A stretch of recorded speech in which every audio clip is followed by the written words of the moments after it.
Hi guys, welcome to my channel on mompreneurship, dropshipping, e-commerce, and all things entrepreneurial, solopreneur, whateverpreneur. This is your go-to business. Subscribe, hit that like button, leave me a comment if you have a question or you'd like an answer to one. I am Lisa, and today I am excited to talk to you about product sourcing. Right? It's such a great thing. So when I first started out, and what a bunch of the gurus and the dropshipping courses are telling you is source from China, source from AliExpress. The problem with that, I mean, they do have some suppliers with warehouses in the US that you can get pretty good prices, but then they'll charge you shipping. Usually, dropshippers who are dropshipping from China do such a good job, make so much money because they get free shipping, although it takes like 12 to 20 days to get your product, and they buy the product for like 5 times less than they charge people in the US for it. And it's so silly because it's not really, I mean, anyone in the US could just go buy it from AliExpress themselves.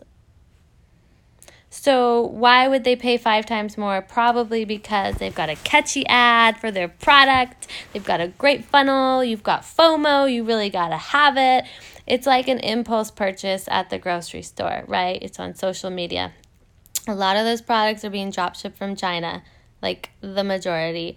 But the funny thing is you can easily source products right from the United States. It's not hard. There are tons of their apps on Shopify. If you're using Shopify, if you're using ClickFunnels, you can still just use products through a Shopify store through that app. You can find products to dropship from Amazon to Amazon buyers.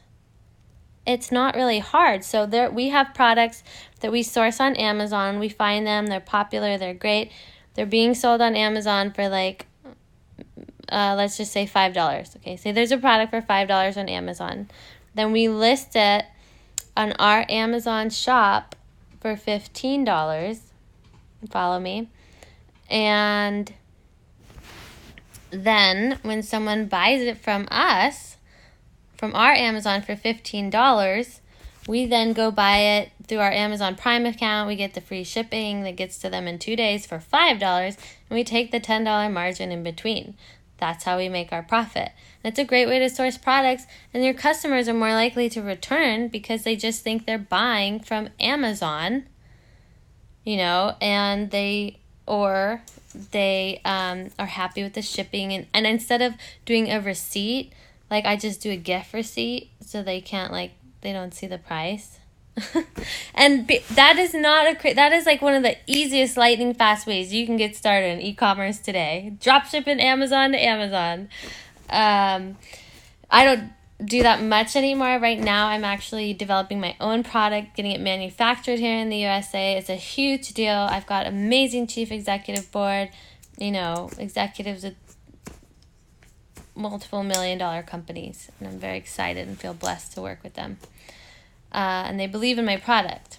That being said, don't be super sketchy and source a product that knocks off someone's trademark or that is violating their copyright or their patent.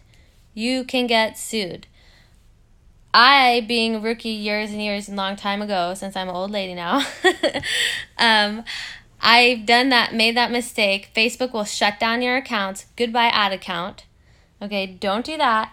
Don't take, fraudulent goods and try to sell them, okay? You get in real legal trouble. Usually if you're copying someone's patented product, they'll send you a cease and desist letter first and then say, hey, you have to cease and desist. I own the patent on this.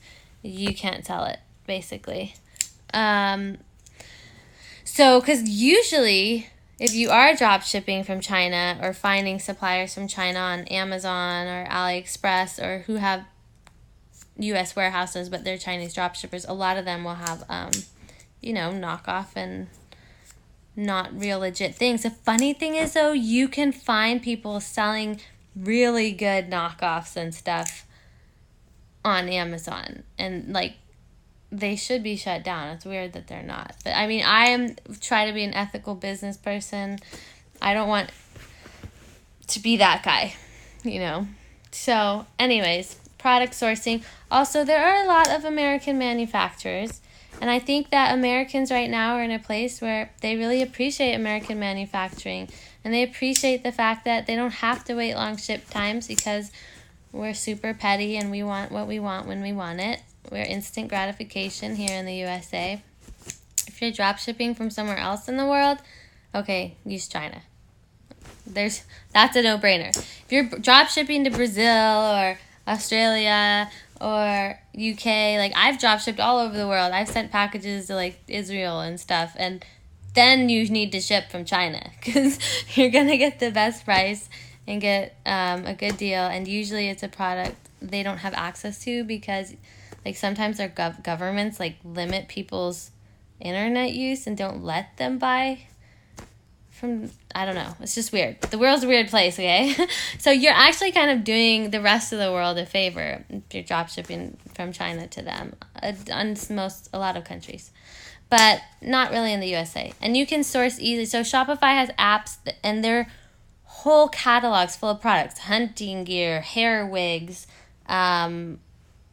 clothing, sports stuff, musical stuff, car accessories. I mean, they have jewelry, like really fine jewelry, and all these different vendors, and you just find them on the Shopify App Store. Like you just look for drop shipping suppliers in your Shopify store, and you just go to the Shopify App Store, and you will find tons of people, and they're sourcing from America.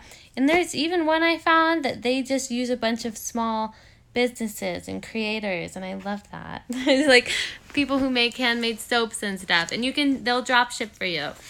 I did carry some of those products in one of my shops. So product sourcing is really important.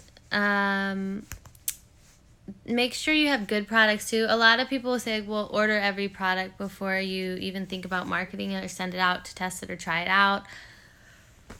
I personally haven't felt the need to do that just because I feel very confident in my product sourcing skills. And I know that with all my research and all my whatever, I'm going to be giving a good product. You want to make sure you're giving good products. If you're not, your Facebook ads accounts will be like, they can either be shut down, but a lot of times they'll just be penalized. So like you will be charged a lot more than other people to run ads. And it will follow you on Facebook business. Like you can't just like close that account and start a new one. You'll still get penalized because it even tracks it on your pages, bad reviews. If people don't like their products, if your shipping times are slow, they can complain on the advertising platforms you're using, and then you will get penalized. It will cost you more money in the long run to have crappy products, okay? So, and it is very easy to product source from the Americas and dropship. A lot of people don't think it is. There's this idea that you can only get products from China. That's not true. You can get anything from right here in America, even if it's not made here. There's definitely warehouses full of stuff you can dropship. There are a bunch of manufacturers you can buy bulk from. You have to buy a minimum order quantity, but I don't go that route because why would I pay for a bunch of bulk something up front before it sells? No, thank you. We sell high, and after we sell, we buy low. Kitty wants to say hello. Anyways, this is just my 2 cents on product sourcing, drop shipping, e-com. If you enjoyed this video, I'd appreciate a comment, a thumbs up. Please subscribe to the channel if you're interested in mompreneurship, e-commerce, or leave a question if you have any questions for me. I really want to provide a lot of great value and content for you guys. Have a great day.